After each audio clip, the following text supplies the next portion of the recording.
Well, I hope Joshua will be doing most of the driving in this organization. Just kidding. But one of the things I was thinking about was, how we got here, how we all got here today, and how God works. And about 15 years ago, I designed a gymnasium for a church, New Monmouth Baptist. And then a few years after that, Josh went to a concert there where a band called 10th Avenue North was playing.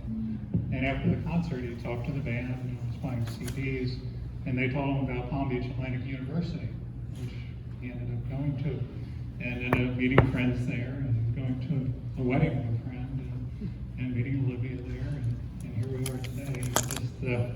I think it's just great. It's interesting how God connects the dots, and all these things He brings together, and brings us all here together today. And I do much better at these things when they're spontaneous, when I don't know I'm going to say something. When somebody just says, "Hey, Michael, say a few words." That's not the case today. I had too much time to think about it. But another time I did not have a time to think about it was Joshua's 8th grade graduation from homeschooling. It was homeschooling graduation. And they were having a ceremony, and they invited the parents to get up to say something. And I just got up there and I said, I have a home office, and Joshua's homeschooled, and we do all these things together.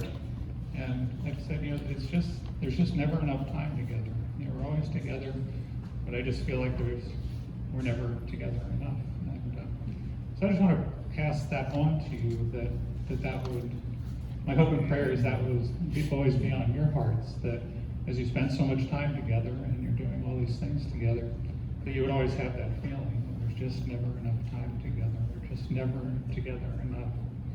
So that's the blessing I hope for you. And I have my reading glasses. I have a prayer that I want to share with you. And it's from Ephesians. I'm sure you're all familiar with it.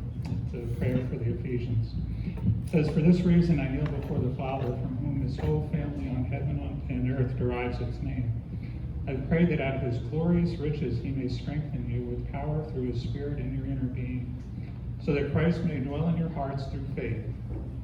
And I pray that you, being rooted and established in love, may have power, together with all the saints, to grasp how wide and long and high and deep is the love of Christ, and to know this love that surpasses knowledge, that you may be filled to the measure of all the fullness of God." And that's my prayer for you and everyone here today. And the last thing, that I'm just incredibly proud and incredibly blessed to be here today and to see you two together. And just my cup overflows. Thank you all.